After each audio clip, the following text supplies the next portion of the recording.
All right, welcome back.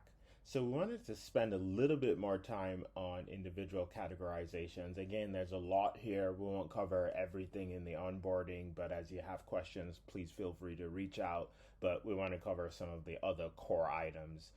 We covered, standard categorization. We showed some of the detailed capabilities in the last video.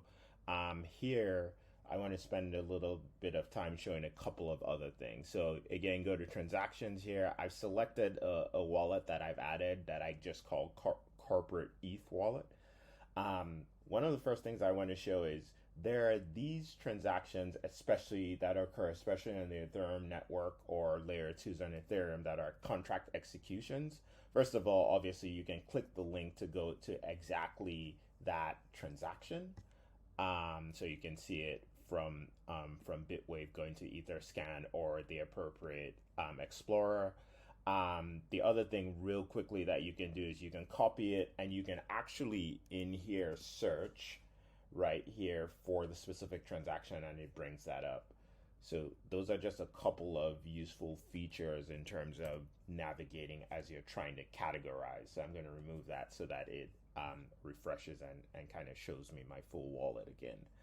But with that said, I wanted to highlight something. So these two transactions here are contract executions and are actually pre-categorized. So if I pull this in, I didn't have to do this. It pre-categorized it. It recognized it as a contract execution. That was a fee on the network, which is what it is here. You can see there's no value transfer, just simply a fee. So we auto recognize that and pre-categorize. Of course, you can always change it if you want to, but we do that. Now, the way we do that is through a feature we highlighted earlier.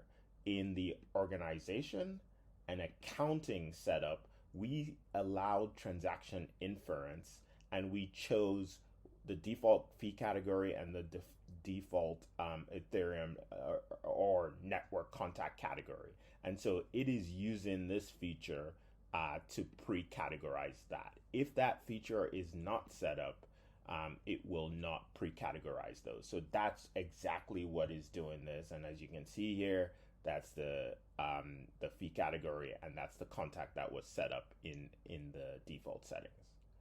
The other thing I want to highlight here is something very intelligent and interesting here. So notice this is a special transaction. It's kind of like an internal transfer because we have two wallets that belong to us. So the corporate ETH wallet and the petty cash corporate ETH wallet are both ours. And we're able to auto detect that there's a movement between two of our own wallets, and it gives this signal. Well, when there's that movement, notice what it does. It hasn't categorized it, but it's pretty much entered that, well, the only movement that matters. So you can see 0.01685, which is green, coming into the corporate ETH wallet, but it was coming out from the petty cash wallet. So that washes out. The only difference here is now the fee. So all we're booking here is the fee aspect.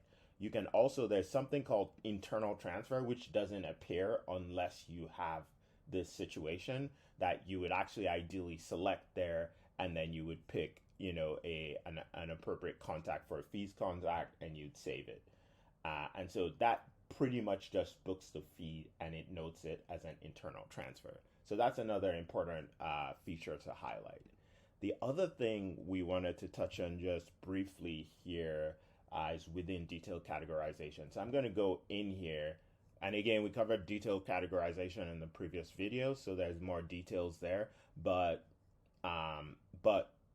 in the standard of this, I want to show you something really quickly. So we covered that you can add lines here. You can also add a split to split this by multiple contacts.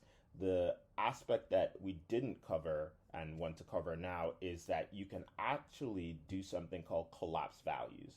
So when I look at what's going on here, and once I hit collapse values, it collapses all of them to one row. Not hugely helpful for this situation because there's not too many lines, but if you get a lot of lines, that's something that's helpful. And again, you can categorize and save after that. That's it. Thank you.